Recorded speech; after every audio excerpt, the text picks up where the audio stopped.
guys, so if you've been keeping up with the channel, you've known that we've been changing our plans a lot with our car.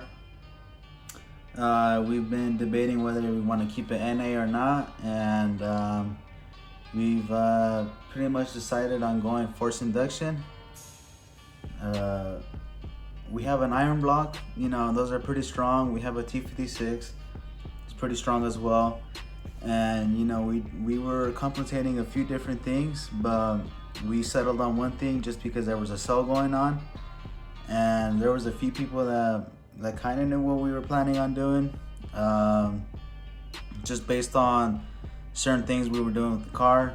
And I think one of the dead giveaways, at least for me, would have been the 862 heads. But I guess here it goes to see what we're doing with the SS in the next coming months.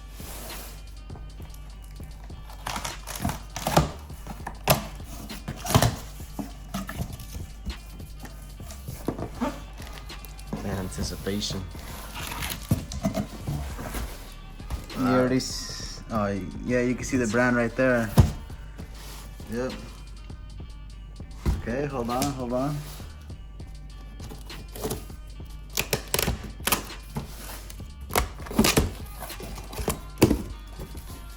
Cut yourself, man.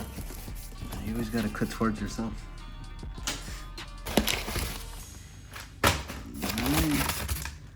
What does that look like? A fucking swooly boy.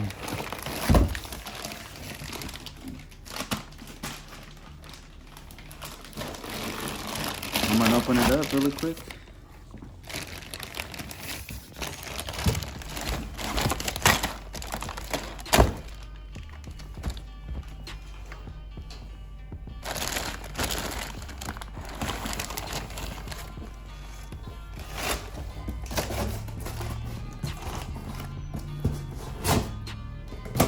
All right, boys. So we decided to boost the Camaro. I think in a few of the clips we said that we were waiting on parts to be shipped out. Drunken hits here and there. But I bought a Huron Speed V1 truck manifold kit with their group purchase.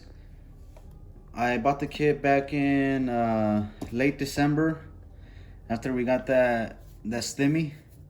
So I used my stimulus for that, as opposed to investing in GameStop or in Dogecoin, because as you guys should know, money is temporary, but horsepower is forever. So you know what, might as well blow my money on dumb shit. But yeah, we're going turbo. This is a billet wheel, 7875. It's a T4 turbo, so we're running a T4 setup. We're shooting for around 700 to 800 wheel horsepower. We've already upgraded a few things. We have we upgraded like the valve train, dual valve springs, hardened push rods. Yeah, we did get Chinese headsets, but whatever. And then with the iron block, we've done a few things to maximize the setup. There's no real need, at least for me right now, from what I've seen and heard from other people, to get an aftermarket intake. Met a guy not too long ago that was pushing 1,000 to the wheels in his C5Z06 with a stock LS6 intake manifold and the 78mm throttle body. He said there was no real need to get a bigger throttle body, at least from what I heard. It had something to do with the tuning, how it was harder to tune. So I was like, you know what, might as well stick with the 78mm throttle body. The car's gonna be pretty rowdy. That's the same reason we went with the sloppy stage 2 cam. We really didn't want to go with a big ass cam. As far as I know, it's not really a good thing to do on boosted cars. At least for us, it's gonna be a daily driver. I know we did get that Spec 3 clutch, but whatever, we're still gonna hoon it and daily every day, right? So yeah, we're pretty excited as far as where the car's going.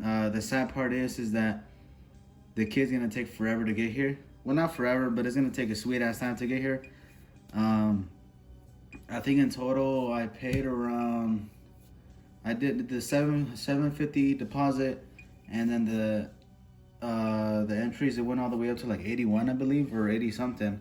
So I had to pay 450 on top of that 750, and then I added the billet wheels 78.75. Of course, there was another 550, and then I added the 80-pound injectors for like 380, right? I think those the injectors would be fine from what I've seen on LS1 Tech and all that. They'll be fine for around 7 to 800 wheel. Hopefully, we plan on upgrading the fuel system, of course, with like a Walbro 450 or something along those lines, to push the most power we can. And eventually, we of course want to get 1,000 to the wheel. We probably won't be able to do it with this turbo, but the T4 flange would be sufficient enough. Yeah, we might have to run high amount of boost, but like I've said in the past, we're balling on a budget. This isn't too budget friendly. It would have been probably easier to go nitrous, but nitrous is all right, but it's a lot more dangerous. So might as well stick with boost and enjoy it. We plan on doing a very in-depth and thorough installation video on it. I haven't really found too many videos at all of people installing the Huron stuff. Just say it the way it is. All the other videos are ass. Yeah, let's be honest. A lot of the other videos are ass. They're shot on fucking microwaves or something, And they're 5 years old, and that makes you think, oh, they're shitty quality. But you gotta realize 5 years ago was 2016, so I don't know what these guys were, using to record their shit with. So we're planning on, recording it, as in depth as possible, like where we're putting our oil drain, oil feed, all that jazz, how the kit's installed. Because as far as I've seen, I haven't really found too much. I got lucky and I found one thread on LS1 Tech of a 98 convertible, where a guy installed this on his car, right? And it was a pretty good write-up. But that's just pictures, and I don't know if a lot of people are the same, but I learned better through watching videos. So that's what we plan on doing, is to record videos so we can help other people out, help out the F-body community, and hopefully that'll help the channel grow as well. And we're pretty excited to see where the car's going. There's no real other plans. We still have that 10 bolt. I haven't opened it up yet to find out whether it's good or bad.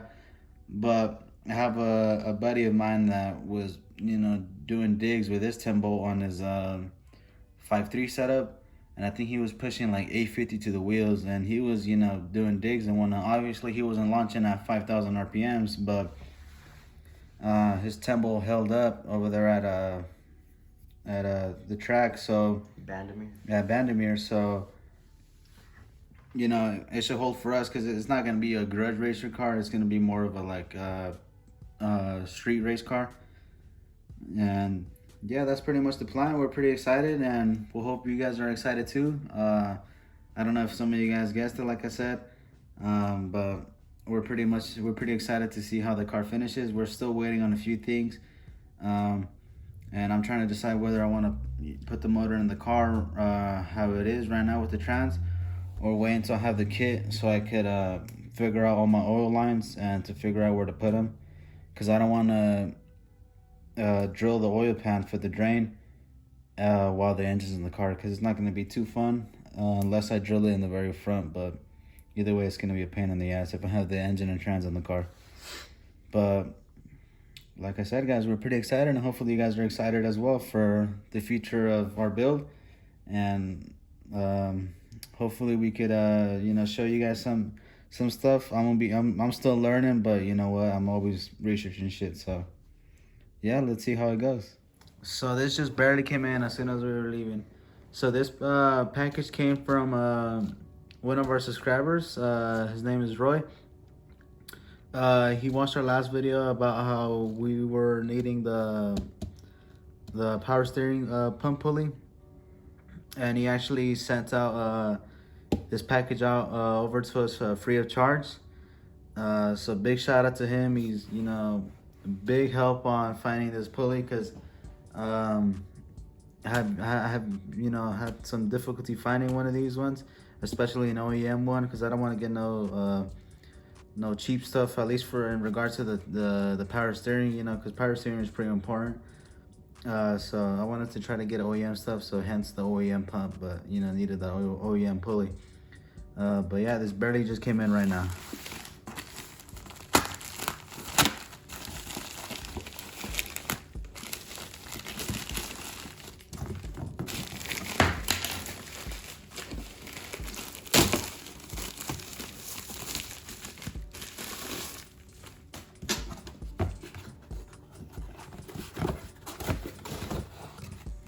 Boom.